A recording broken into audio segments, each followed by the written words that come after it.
임재 안에 머무르는 신앙이라는 제목으로 하나님 말씀 증거하겠습니다. 베냐민 지파의 땅 분배하는 이야기죠. 우리가 지난 시간까지 살펴봤듯이 요단강 동편에 두 지파 반, 그리고 이제 요단강 서편에서 또 두 지파 반 이렇게 해서 땅을 분배하고 난 다음에 지금 이제 세 지파를 분배하고 난 다음에 이제 나머지 7지파를 또 땅을 분배를 하게 되는데, 그 나머지 7지파 중에 이제 베냐민 지파가 처음으로 땅을 분배를 받게 됩니다. 그러고 난 다음에 시므온, 스불론, 이사갈, 아셀, 납달리, 단 이런 순으로다가 땅이 분배가 되는데요. 이제 오늘 말씀은 뭐 이제 지명 자체 이런 것이 우리가 굉장히 다 익숙지 않은 지명이라서 그렇지만 어쨌든 간에 북쪽, 그리고 서쪽, 그리고 남쪽, 동쪽, 이렇게 북쪽, 서쪽, 남쪽, 동쪽 이런 식으로다가 시계 반대 방향으로다가 경계가 어떻게 되는지를 설명을 하고 있는 그런 이야기죠. 그리고 이 동쪽 지역과 서쪽 지역 크게 나눠가지고 동쪽 지역에서 12성읍, 그리고 서쪽 지역에서 14성읍 뭐 이렇게 해서 총 26개의 성읍을 분배받는 그런 장면입니다. 그 보면은 그 중에서 26개 성읍 중에서 이 베냐민 지파의 경계 안에 들어가는 그 도시 중에 우리가 잘 알고 있는 그런 도시가, 유명한 도시가 몇 개 눈에 띄죠. 첫 번째는 여리고 뭐 여러분 뭐 설명이 필요 없을 정도로 잘 아시고, 또 베델도 굉장히 유명한 성경의 도시 중에 하나죠. 그리고 기브온이라고 하는 도시도 이 베냐민 지파에 들어갑니다. 기브온은 나중에 나오게 되지만 그 솔로몬이 기브온 산당에서 제사 1000번제 드렸던 이제 그런 곳이기도 하고요.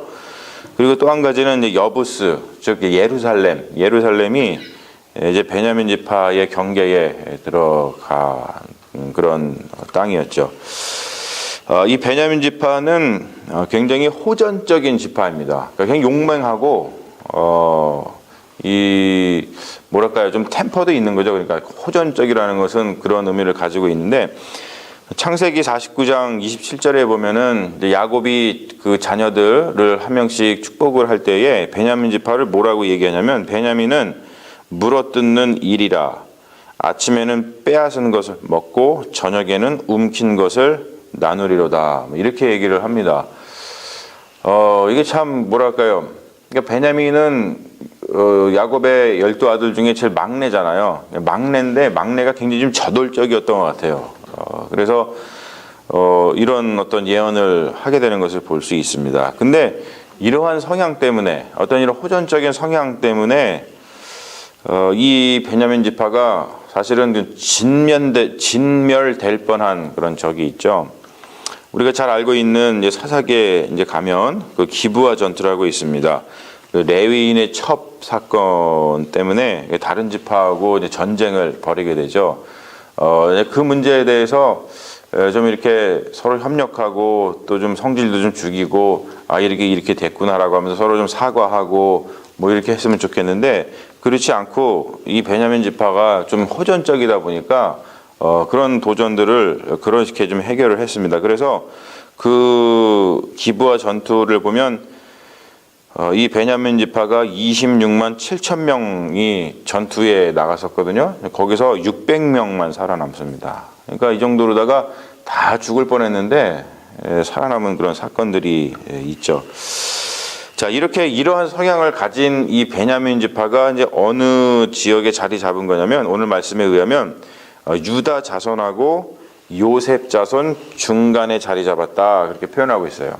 우리가 잘 알다시피 유다가 남쪽에 있고, 그리고 이제 요셉 자손은 특별히 그 에브라임 지파를 얘기하는데, 그 에브라임 산지, 그리고 밑에 이제 유다, 그 사이에 이 베냐민 지파가 껴 있는 겁니다. 그러니까 사실은 나중에 우리 역사를 뭐 잘 아시지만 그 남하고 북으로다가 갈리지 않습니까? 그럴 때 요 베냐민 지파가 상당히 중요한 이제 역할을 하게 되는 건데, 그 전략적 요충지에 자리 잡고 있고, 그리고 나중에 베냐민 지파는 유다 지파하고 함께 운명을 같이 하게 되죠. 그래서 유다 지파에게는 굉장히 큰 도움이 됩니다.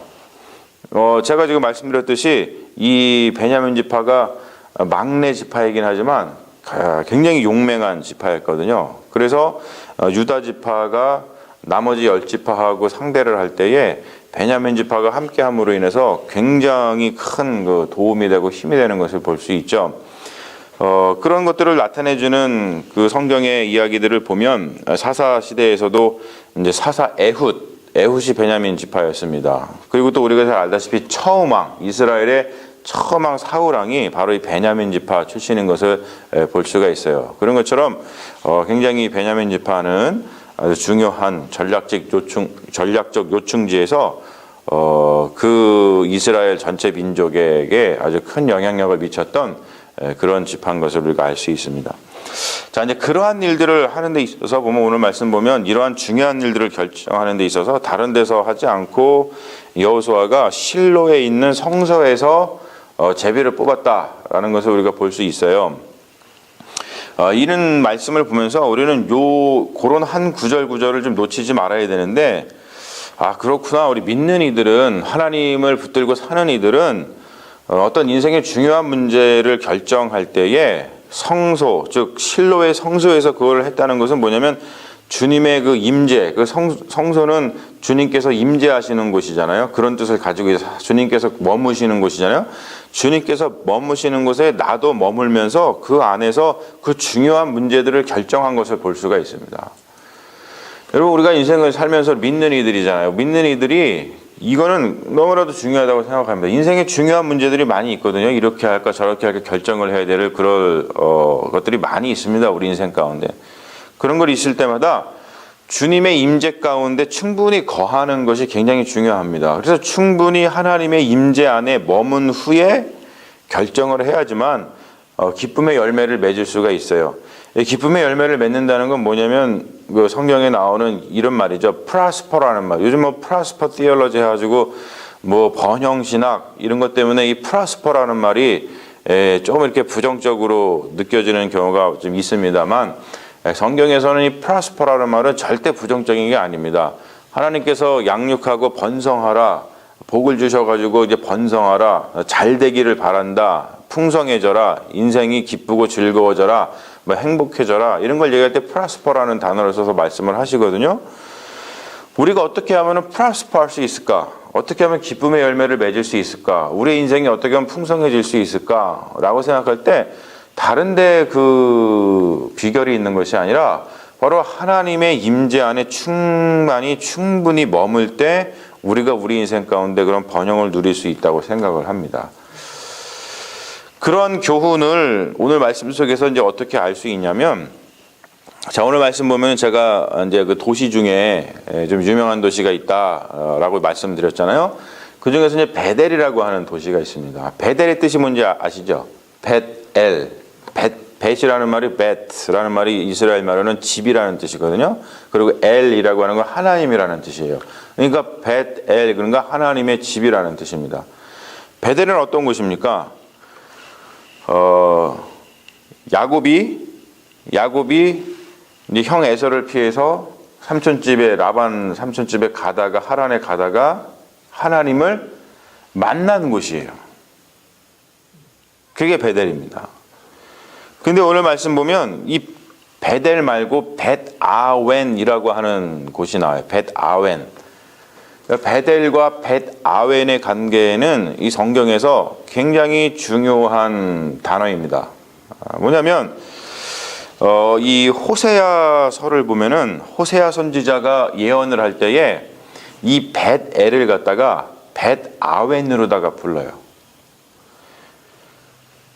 이것은 왜 그렇게 하냐면 그 아모스 선지자하고 호세아 선지자하고 이제 비슷한 시기에 예언을 했던 그런 선지자들입니다. 근데 아모스 선지자를 보면 아모스 선지자의 그 아모스 5장 5절 말씀을 보면 아모스 선지자가 뭐라고 예언을 하냐면 베델은 비참하게 될 것이다 라고 하는 예언을 합니다. 베델이 비참하게 된다. 베델은 어떤 곳이라고 그랬어요? 하나님을 만난 곳이라고 그랬어요. 그렇죠? 하나님을 만나는 곳. 근데 하나님을 만나는 곳인데 어떻게 하나님을 만난 그곳이 비참하게 될까? 우리가 여러분 그 예언서 중에 아모스서하고 호세아서 같은 데 보면은 그 아모스하고 호세아가 그렇게 예언을 하는 이유는 뭐냐면 그들이 계속해서 우상 숭배를 해가지고 하나님의 집을 더럽혔기 때문에 그렇습니다.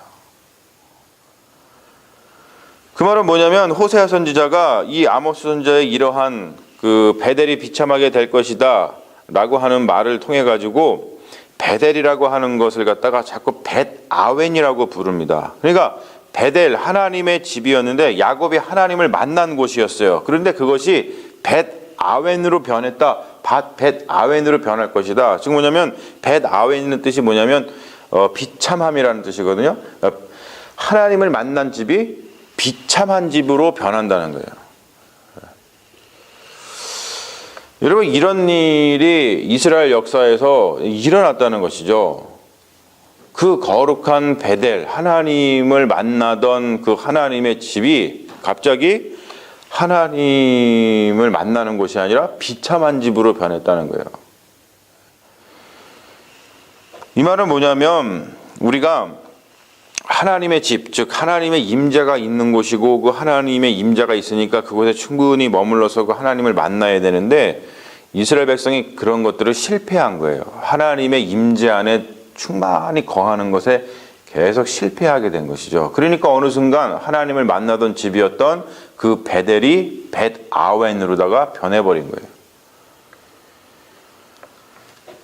이런 것들을 바라볼 때에 우리 신앙생활에 있어서 정말 중요한 게 무엇인가 다시 한번 생각을 하게 되죠. 다른 게 아닙니다. 하나님의 임재 안에 충분히 머무는 것, 하나님의 임재 안에 충분히 머물고 또 하나님의 임재 안에 계속해서 머물 수 있는 그러한 신실한 신앙을 갖는 것이 굉장히 중요한 것을 오늘 말씀을 통해서 우리가 알 수 있는 것이죠.